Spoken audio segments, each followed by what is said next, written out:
الحمد لله رب العالمين. نحمده ونصلي على رسوله الكريم نبينا محمد وعلى آله وأصحابه أجمعين ومن تبعهم بإحسان إلى يوم الدين أما بعد. সমস্ত প্রশংসা আল্লাহ সুবহানাহু ওয়া তাআলার জন্যই এবং দুরূদ ও সালাম বর্ষিত হোক মুহাম্মদুর রাসূলুল্লাহ সাল্লাল্লাহু আলাইহি ওয়াসাল্লামের উপরে, যাকে আল্লাহ তাআলা দুনিয়াতে প্রেরণ করেছেন রাহমাতুল লিল আলামিন হিসেবে। এবং তিনি তার মাধ্যমে আমরা জানতে পেরেছি আমাদের জীবনে এই দুনিয়াতে আসা এবং এই জীবনে বেঁচে থাকার উদ্দেশ্য। এবং আল্লাহ সুবহানাহু ওয়া তাআলা তিনি একই সূত্রে গেঁথে দিয়েছেন, আল্লাযী খালাকাল মাউতা ওয়াল হায়াতা লিয়াবলুয়াকুম আইয়ুকুম আহসানু আমালা, যে আমি তোমাদের জন্য সৃষ্টি করেছি আমি মৃত্যুকে এবং জীবনকে, কেন আমি পরীক্ষা করব যে তোমার থেকে উত্তম।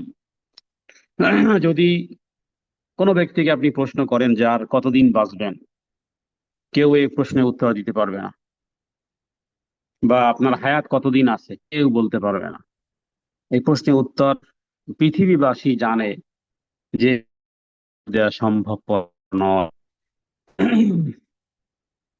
এবং দুনিয়ার জীবদ্দশায় খুব বেশি লম্বা হায়াত, অথবা দুনিয়ার জীবদ্দশায় হায়াতকে যদি আল্লাহ তাআলা ওইভাবে হ্যাঁ স্থায়িত্ব রাখতেন, তাহলে মুহাম্মদুর রাসূলুল্লাহ সাল্লাল্লাহু আলাইহি ওয়াসাল্লামকে আল্লাহ অনেক দীর্ঘ হায়াত দান করতেন।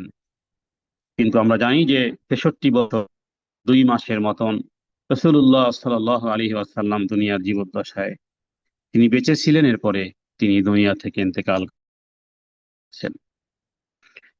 তাআলা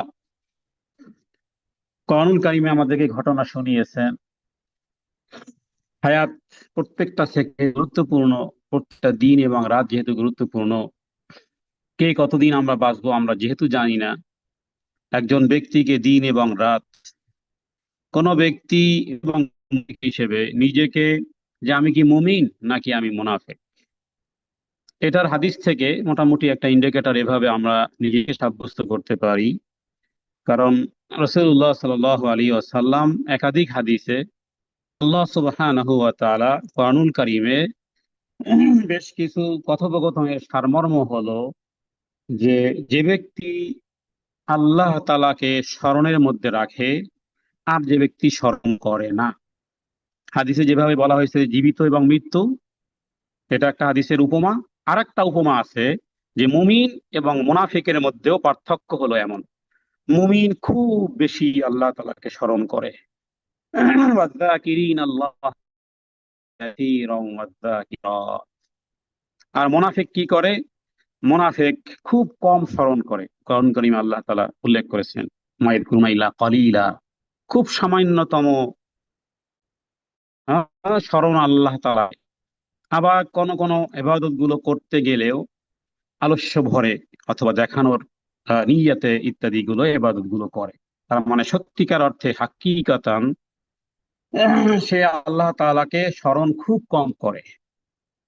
দৈনন্দিন 24 ঘন্টার মধ্যে একটি দিন আপনি আপনার যদি রিপোর্ট রাখেন যে আসলে আমার সকাল ঘুম থেকে শুরু করে সন্ধ্যা পর্যন্ত দৈনন্দিন জীবনের কাজে আমাদেরকে অনেক জায়গায় যেতে হয়। এবং আব্দুল্লাহ জাহাঙ্গীর স্যার আল্লাহ ইয়ারহামহু তিনি তার রাহে বেলায়েতের মধ্যে সমস্ত বিষয়গুলো উল্লেখ করেছেন সুন্দর করে, যে একজন মানুষ ব্যাংকে যাবে অথবা বাসের টিকিট অথবা ট্রেনের টিকিট অথবা কোনো লাইনে দাঁড়িয়ে আছে দীর্ঘক্ষণ, অনেক বিরক্ত হই আমরা। অথবা ঢাকা থেকে অন্য কোথাও দূর দূরান্তে যেতে দীর্ঘক্ষণ বসে থাকতে হয়। তো এই সময়টুকুর ভিতরে আল্লাহ তাআলা স্মরণের মাধ্যমে শুরু এবং শেষ, কারণ দুনিয়ার চিন্তা ফিকির ইত্যাদি শেষ হবে না। কতটুকু সময় আমি আল্লাহ তাআলাকে স্মরণ করতে পেরেছি, যে আল্লাহ তাআলাকে স্মরণ করে সে মুমিন। আর যে ব্যক্তি আল্লাহ তাআলাকে স্মরণ করে না, কোরআন কারীমের ওই ভাষা অনুযায়ী বোঝা যায় সে মুনাফিকিয়াতের স্বভাব তার মধ্যে আসবে। কারণ আমাদের হৃদয়গুলো কখনোই থাকে না। আমাদের হৃদয়ের কাজ চাপিয়ে দিতে হয়। মনটাকে কাজে যদি না লাগান, সে মন অন্যদিকে ছুটোছুটি করবে। রাসূলুল্লাহ সাল্লাল্লাহু আলাইহি ওয়াসাল্লাম বলেছেন, আল মুজাহিদু মান জাহাদা ফি নাফসিহি, যে ওই ব্যক্তি, মুজাহিদ হলো ওই ব্যক্তি যে ব্যক্তি তার প্রবৃত্তির সাথে যুদ্ধ করে। কারণ প্রবৃত্তি আমাদেরকে কখনো ভালো কাজের কথা বলবে না। কোরআনুল কারীমে সূরা ইউসুফের মধ্যে 13 নম্বর পারার প্রথম আয়াত, আল্লাহ তাআলা বলেছেন, ওমা উবাররিউ নাফসি ইন্নান নাফসা লাআম্মারাতুম বিসসু। নিশ্চয়ই নিশ্চয়ই নাফসে আম্মারা সদা সর্বদা মানুষকে খারাপ কাজের দিকেই ধাবিত করে। ইন্নান নাফসা লাআম্মারাতুম বিসসু, তবে ইল্লা মা রাহিমা রব্বি, আল্লাহ তাআলা যার উপর অনুগ্রহ করেন তার কথা আলাদা। যে ব্যক্তি তার জিহ্বাকে, তার হৃদয়কে এবং সব সময় আল্লাহ তাআলার স্মরণের মধ্যে, আল্লাহর সন্তুষ্টি এবং এই বিষয়টি যে ব্যক্তি খেয়াল করে, সে ব্যক্তি আল্লাহ তাআলার মাহবুব। নিজেই নেওয়া যায়, দৈনন্দিন দৈনন্দিন হিসেব আমরা নিতে পারবো। যে ব্যক্তির হৃদয় থেকে আল্লাহ স্মরণ কেড়ে নেওয়া হয়েছে, সে ব্যক্তি আল্লাহর রহমত থেকে বঞ্চিত হয়েছে। আর যে ব্যক্তি আল্লাহ তাআলাকে স্মরণ, সে ব্যক্তি স্মরণ করা মানেই হলো যে আল্লাহ তাআলাও তাকে স্মরণ করেন। তো এজন্য আমরা কি মুমিন নাকি মুনাফিক, নিজেরা প্রশ্ন করি, তাহলে বলবো যে আল্লাহর ফরজ ইবাদতের পরে, আল্লাহ তাআলার ফরজ ইবাদতের পরে কি পরিমাণ সময় আল্লাহ স্মরণের মধ্যে আপনি আপনার দিল, আপনার দিমাগ, আপনার জিহ্বা, আপনার কলব, আপনার সময় ব্যয় করতে পারেন।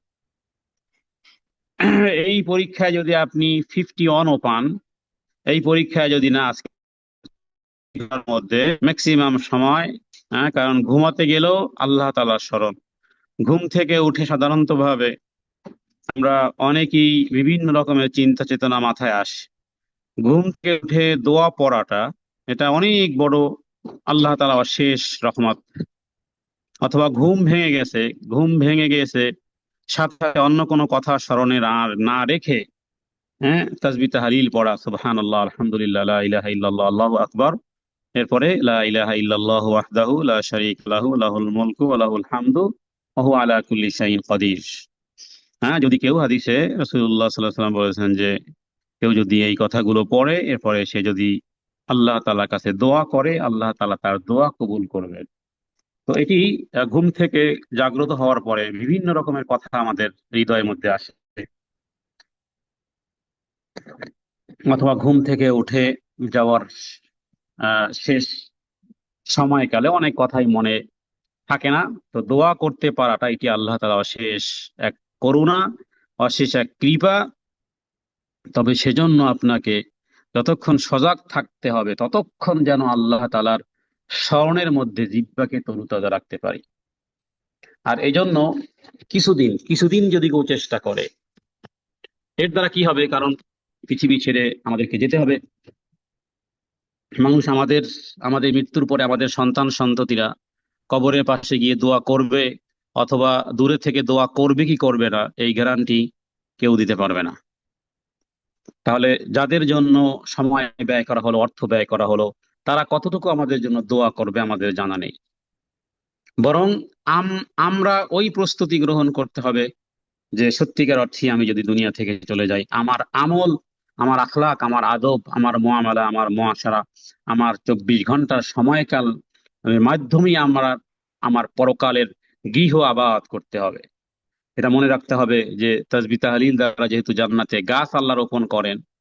রাসূলুল্লাহ সাল্লাল্লাহু আলাইহি ওয়াসাল্লাম যখন মিরাজ রজনীতে গিয়েছেন, হযরতে ইব্রাহিম আলাইহিস সালাতু ওয়াস সালাম যেহেতু খুশখবরি দিয়েছেন, সেটা মাথায় রেখে যত বেশি তাসবিহ তাহলিল, যত বেশি, এবং ওই তাসবিহ তাহলিল গুলো আমরা পড়বো যেগুলো রাসূলুল্লাহ সাল্লাল্লাহু আলাইহি ওয়াসাল্লাম থেকে হাদিসে বর্ণনা করা হয়েছে।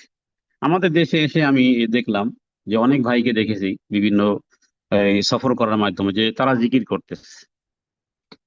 অনেক রিক্সাওয়ালা বা অনেককে পেয়েছি যারা চরমনায় মুরিদ অথবা অন্যান্য জায়গার মুরিদ, তো জিকির করতেছে কি আল্লাহু আল্লাহু আল্লাহু আল্লাহ, একটু পর পর আল্লাহু আল্লাহ জিকির করতেছে, তো কলব সাফ করার জন্য।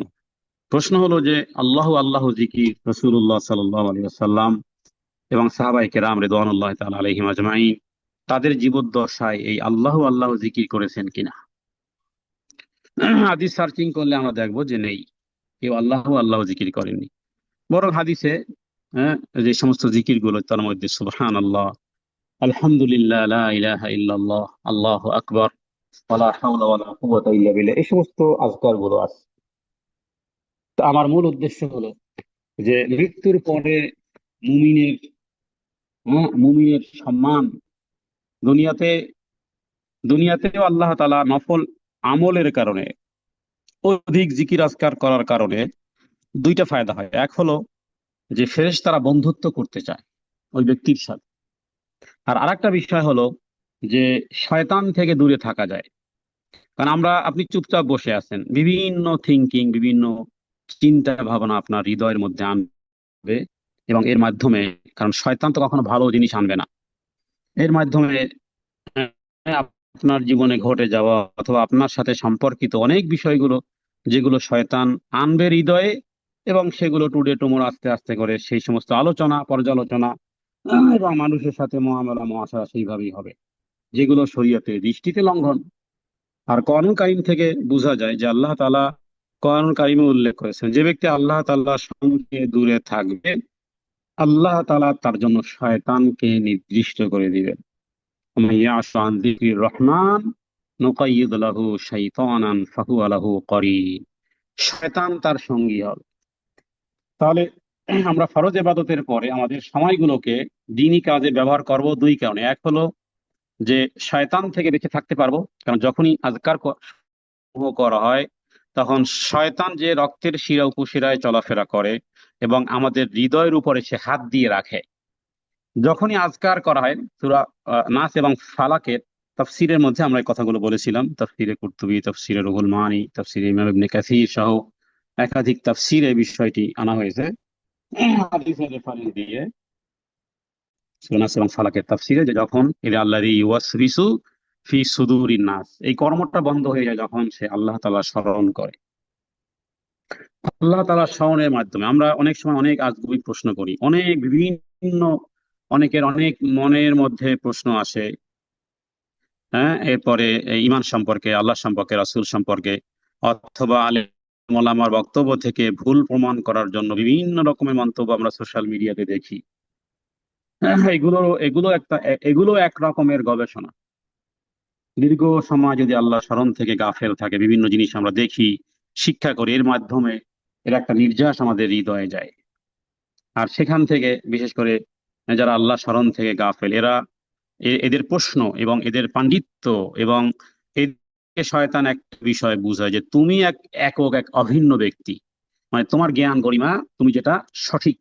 কারণ ওই আয়াতের মধ্যে এটাই বলা হয়েছে যে ওয়াইন্নাহুম লা ইয়াসুদ্দুনাহুম আনিস সাবিল ওয়া ইয়াহসাবুনা আন্নাহুম মুহতাদুন।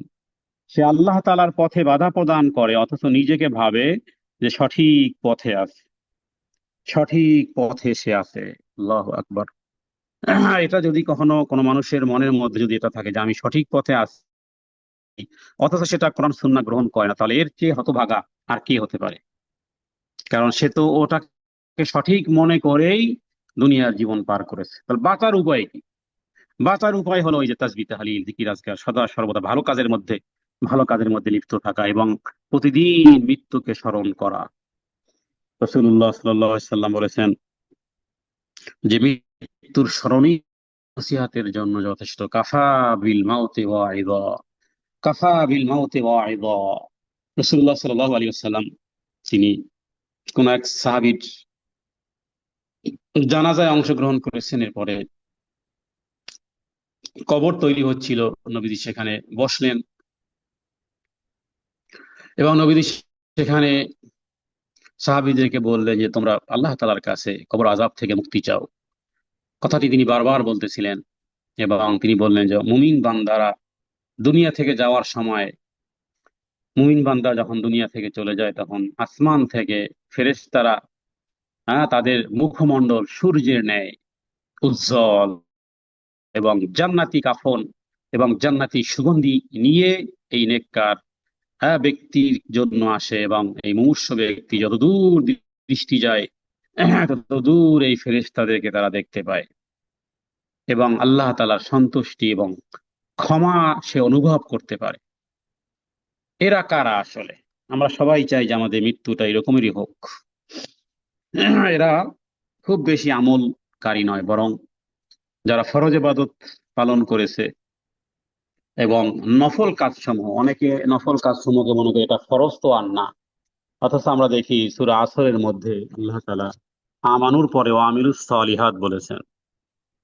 ও আমিলুস সলিহাতের মধ্যে সাদকায়ে জারিয়ামূলক যত কাজ আছে, সমস্ত কাজগুলোর সাথে সম্পৃক্ততা থাকা, এগুলোকে সাপোর্ট করা।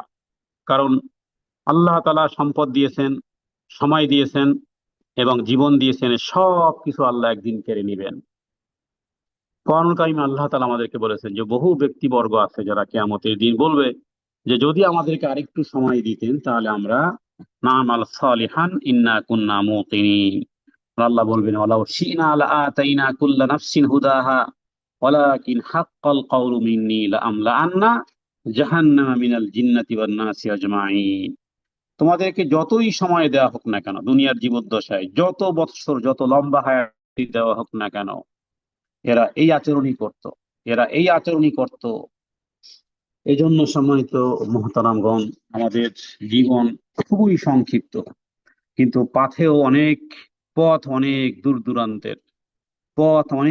দূরান্তের। আলহামদুলিল্লাহ, এসব আল্লাহর পথে এর সাথে সম্পৃক্ত হওয়ার মাধ্যমে দিনী বোনেরা তারা তাদের সাধ্য অনুযায়ী যতটুকু অংশগ্রহণ করতে পেরেছেন, সদকায়ে জারিয়ামূলক কাজ, মৃত্যুর পরে যে বিষয়টি আমাদের কবরে পর্যন্ত যে আমলগুলো করতে থাকবে, নিজেদের দুনিয়ার জীবনের এই আত্মশুদ্ধি, যে সমস্ত কর্মগুলো আমরা দুনিয়ার জীবদ্দশায় করব, এগুলো কোনো কোনো আমল মৃত্যুর পরেও মানুষ করতে চায়। দুনিয়ার জীবদ্দশায় যে দান করেছে সে আরো দান করতে চায়।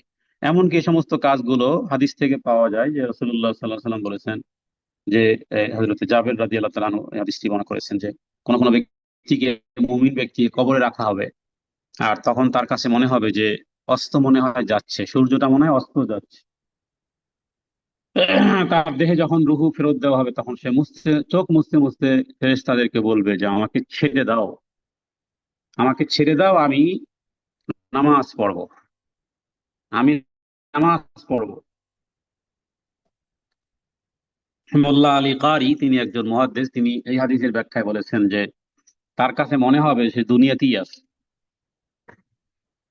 তার কাছে মনে হবে সে দুনিয়াতেই আছে। মানে কর্ম এমন ভাবে করতে হবে, আল্লাহ রাস্তায় দান এমন ভাবে করতে হবে, জিকির আজকার তাসবিহ তাহলিল এমন ভাবে করতে হবে যে আমি জীবন লাভই করেছি, দুনিয়াতে আমার জন্মই হয়েছে আমার রবের হুকুম বাস্তবায়ন করার জন্য। আমার জান এবং মাল, আমার সময় ইত্যাদি সব আল্লাহর জন্য, এবং সময়গুলোকে ঠিক এইভাবে করতে হবে। অনেক সময় আছে আপনি যখন অধিক ভাবে কাজ করবেন স্বপ্নেও দেখবেন এরকমের। আলহামদুলিল্লাহ, অনেক বোনেরা দিন প্র্যাকটিস করেন, সালাত সিয়াম ইত্যাদি করেন, স্বপ্নেও নিশ্চয়ই আপনারা হয়তো বা স্বপ্নেও সেগুলো দেখেন। বিষয়টা এরকমেরই হতে হবে আসলে, যে প্র্যাকটিসটা এমন ভাবে করতে হবে, দান দক্ষিণা থেকে শুরু করে যাবতীয় কল্যাণমূলক কাজে যেন স্বপ্নেও ওই রকমই দেখি। কারণ এটাকে আযগাসু আহলাম বলা হয়।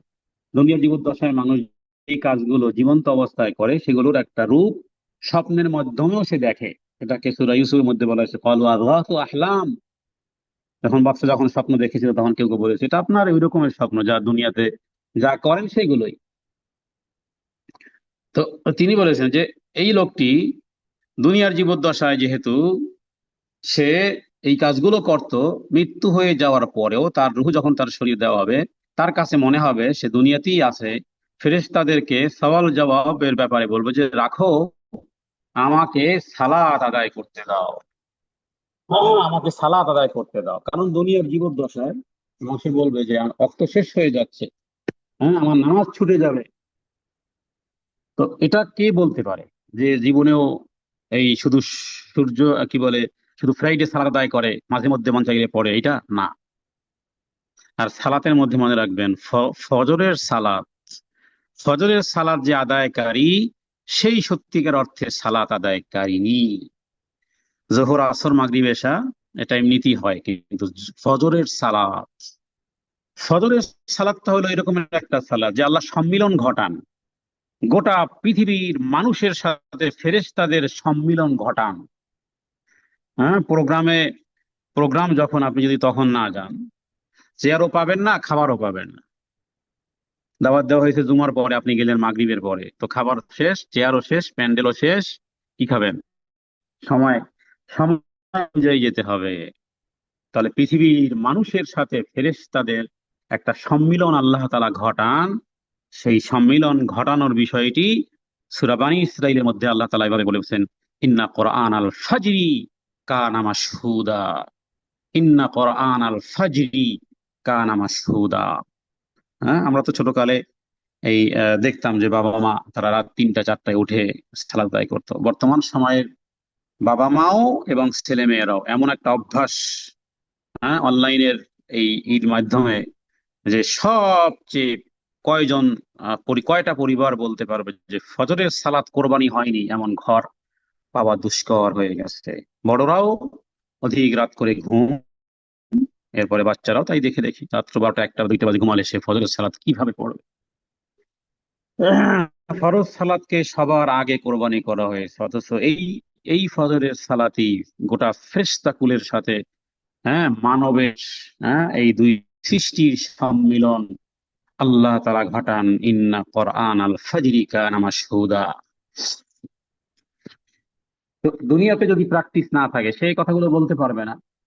হ্যাঁ, কোনো বেনামাজি কি এই কথা বলতে পারবে যে সালাতের সময় শেষ হয়ে যাচ্ছে, আমাকে একটু সালাত আদায় করতে দাও? তার মানে এই কর্মগুলো দুনিয়ার জীবদ্দশায় ছিল, দুনিয়ার জীবদ্দশায় ছিল। শয়তান আমাদেরকে সদা সর্বদা এগুলো ভুলিয়ে দেয়, মৃত্যুর কথা আমাদেরকে ভুলিয়ে দেয়। অথচ রাসূলুল্লাহ সাল্লাল্লাহু আলাইহি ওয়াসাল্লাম বলেন, কাফা বিল মাউতি ওয়াইযা। মৃত্যুর স্মরণই নসিহতের জন্য যথেষ্ট। তো দুনিয়ার জীবদ্দশায় আমাদের সমস্যার কোনো অন্ত নেই, সমস্যার কোনো অন্ত নেই। বিশেষ করে পারিবারিক সমস্যা, ব্যক্তিগত সমস্যা, মানুষের সাথে টাকা পয়সা লেনদেনের সমস্যা, সমস্যার সমাধানে বলা যেতে পারে গোটা পৃথিবীর মানুষ এতটাই ব্যস্ত, কিন্তু সমস্ত সমস্যার সমাধান, সমস্ত বিপদ আপদ দুঃখ দুর্দশা ইত্যাদি, এই ইত্যাদি থেকে সমাধান দিতে পারে একটি মাত্র জিনিস, সেটি হলো মৃত্যুর স্মরণ।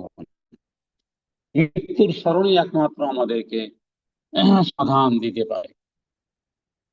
দেখুন, যে কোনো বিপদ আপদে আল্লাহর পক্ষ থেকে প্রতিদানের আশা করা বা ধারণ করার মাধ্যমে কিছু পাবেন আপনি। যদি বিপদ আপদে কিছু পেতে চান, যে যার যার উপরে যেই যেই বিপদ এসেছে ধৈর্য ধারণ, এবং এই বিপদটাকে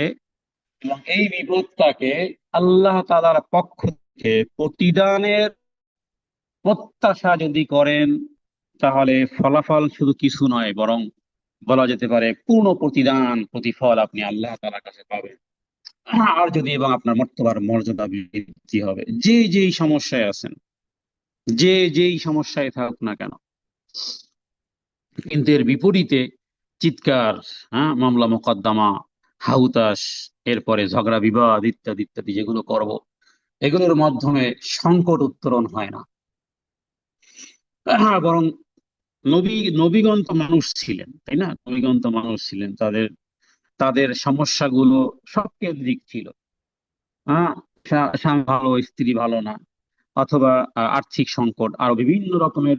রাসূলুল্লাহ সাল্লাল্লাহু আলাইহি ওয়াসাল্লামের মক্কার জীবনী যারা সিরাত গ্রন্থ পড়েছেন, এমন কোন সমস্যা, এমন কোন দুঃখ দুর্দশা হতাশা, এমন কোনো কিছু ছিল না যার মুহাম্মদ রাসূলুল্লাহ সাল্লাল্লাহু আলাইহি সাল্লামকে গ্রেফতার করে নাই। সব ধরনের সমস্যা, পেটের ক্ষুধার সমস্যা বলেন, সমস্ত বিষয়, মান সম্মান ইজ্জত আবরু, গোলামরা পর্যন্ত কি বলে এই মাথায় থুতুনি পড়তো, অপমান আর অপদস্থতার সব বিষয় ছিল। সমস্ত নবীদের সাথেই এগুলো হয়েছে। তো তারা কি করতেন আসলে? তারা তারা কি করতেন? কোরআন থেকে এর জবাব পাই আমরা এইভাবে। কোরআন কারিমে আল্লাহ তাআলা বলেছেন যে তারা সবাই একটি কথা বলতেন, আউফাউযু আমরি ইলাল্লাহ, ওয়া আউফাউযু আমরি ইলাল্লাহ। যদি জানার সমস্যা বলেন, যদি ইন্টারভিউ নেওয়া হয়, সমস্যা হলেই সমাধান সরাসরি আমরাই করতে চাই, অথবা অন্য কারো সাহায্য নেই, সেগুলো পরে। কিন্তু তার আগে নবীওয়ালা সুন্নাত কি, ও ফাউযু আমরি ইলাল্লাহ। এটি সূরা গাফিরের 40 নম্বর সূরার 44 নম্বর আয়াত, সব 4 4 4। এটা হলো সমস্ত নবীদের কর্মকাণ্ড, তারা এইভাবে করেছেন। ও ফাউযু আমরি ইলাল্লাহ, আর আমার বিষয়, সমস্ত বিষয় আল্লাহ তাআলার উপরই সমর্পণ করতেছি। আর রাসূলুল্লাহ সাল্লাল্লাহু আলাইহি সাল্লামকে আল্লাহ তাআলা বিশেষ কর্ম দিয়েছেন। কর্ম পদ্ধতি কি? যে হে নবী, যদি কোনো সমস্যায় পড়েন, যদি রবের সাহায্য খুব তাড়াতাড়ি চান, তাহলে ইস্তাঈনু বিস-সাবরি ওয়াস-সালাহ ইন্নাল্লাহা মা'আস-সাবিরিন, সাহায্য প্রার্থনা করুন ধৈর্যের মাধ্যমে, সবর এবং সালাতের মাধ্যমে। ইব্রাহিম আলাইহিস সালামের স্ত্রীকে ধরে নিয়ে গেল জালেম বাদশা, কি করবেন? একা বাদশার সাথে পারবেন? পারবেন না, কারণ গোটা দেশ, হ্যাঁ, বাদশার আয়ত্তাধীন। ইব্রাহিম আলাইহিস সালাম একা, একজন নবী মাত্র, একা নিজের স্ত্রীকে ধরে নিয়ে গেল। তো কি করেছিলেন তিনি? ইব্রাহিম আলাইহিস সালাতু ওয়াস সালাম সালাতে দাঁড়িয়ে গেলেন। ওদিকে হাজেরা, সে কি জালিম বাদশার সাথে হ্যাঁ, জালিম বাদশার সাথে এ কি পারবে? সরি, সারা সারা সারা কি জালিম বাদশার সাথে পারবে? কারণ চতুর্দিকে তার লোকজন। তো সারাও পারবে না বাদশার সাথে, না শক্তিতে না সমর্থনে, কোনো কিছু। তো তিনি এক অসহায়, ইব্রাহিম আলাইহিস সালাম এক অসহায়, স্বামী আর স্ত্রী বিচ্ছিন্ন হয়ে গেল, ধরে নিয়ে গেল সারাকে। সারা কি চেয়েছিল? বলেছিল, আমাকে আগে আমাকে 2 রাকাত সালাত আদায় করতে দাও, ব্যাস এতটুকু আমার আমার বিনীত অনুরোধ। এটা যে কত বড় শক্তিশালী, কত বড় শক্তিশালী এই আদত, এই অভ্যাস আমাদের মধ্যে নেই, নেই বললেই চলে।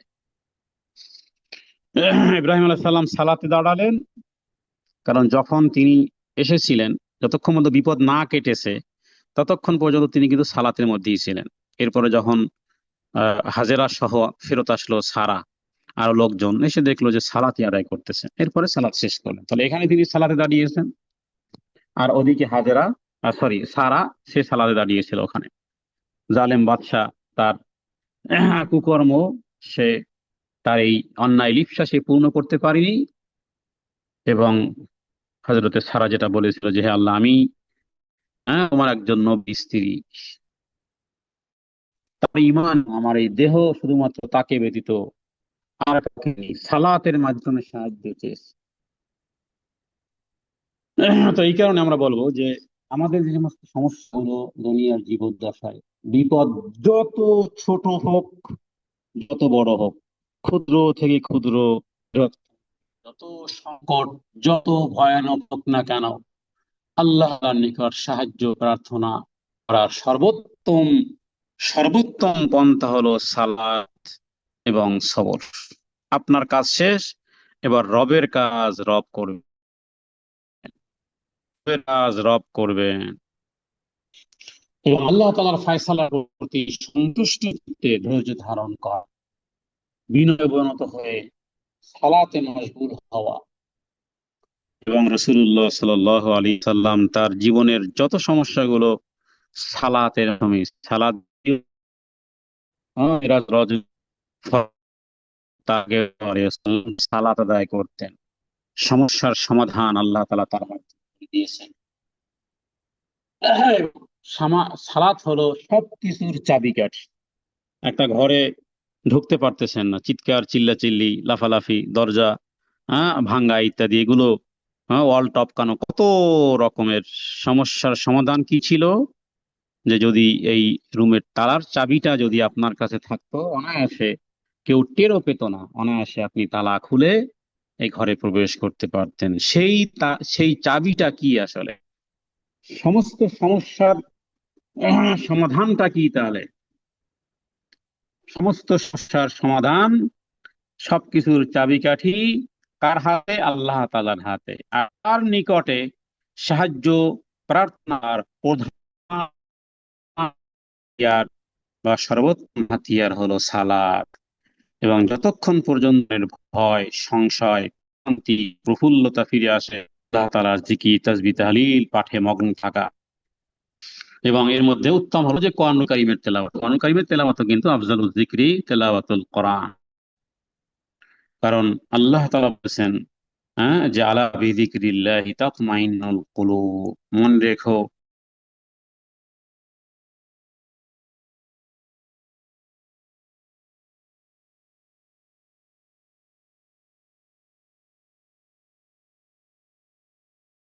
আল্লাহ তাআলা, তিনি বলেছেন যে মনে রেখো, আলা বিযিকরিল্লাহি তাতমাইন্নুল কুলুব, কেবল সেই জিনিস, আল্লাহ তাআলার জিকিরই হলো সেই জিনিস যার মাধ্যমে অন্তরে প্রশান্তি লাভ হয়।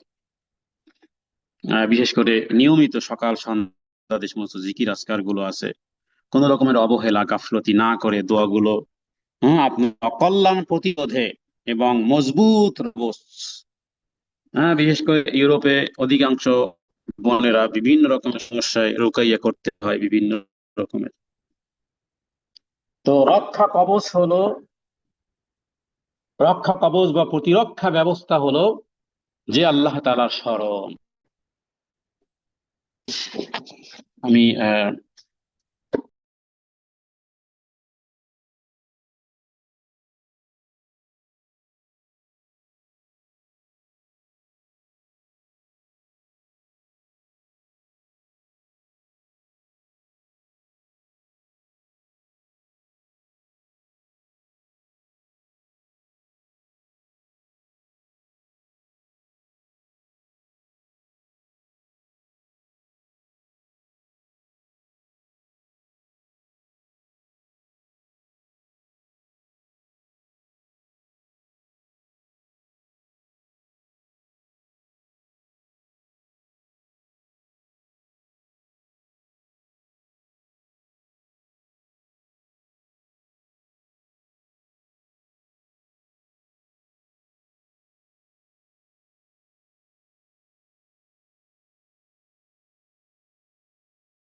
আসসালামু আলাইকুম রহমতুল্লাহি ওয়া বারাকাতুহু। আপু, হাসিন আপু। জি আপু। কি? আপু, ওই যে আপনার ভাই হঠাৎ করে মাথা ঘুরে দিয়ে আপু অনেক বমি করতেছে, আয় তো হায়, এই জন্য লাইন ইন্নালিল্লাহি। থেকে সরে আসছে।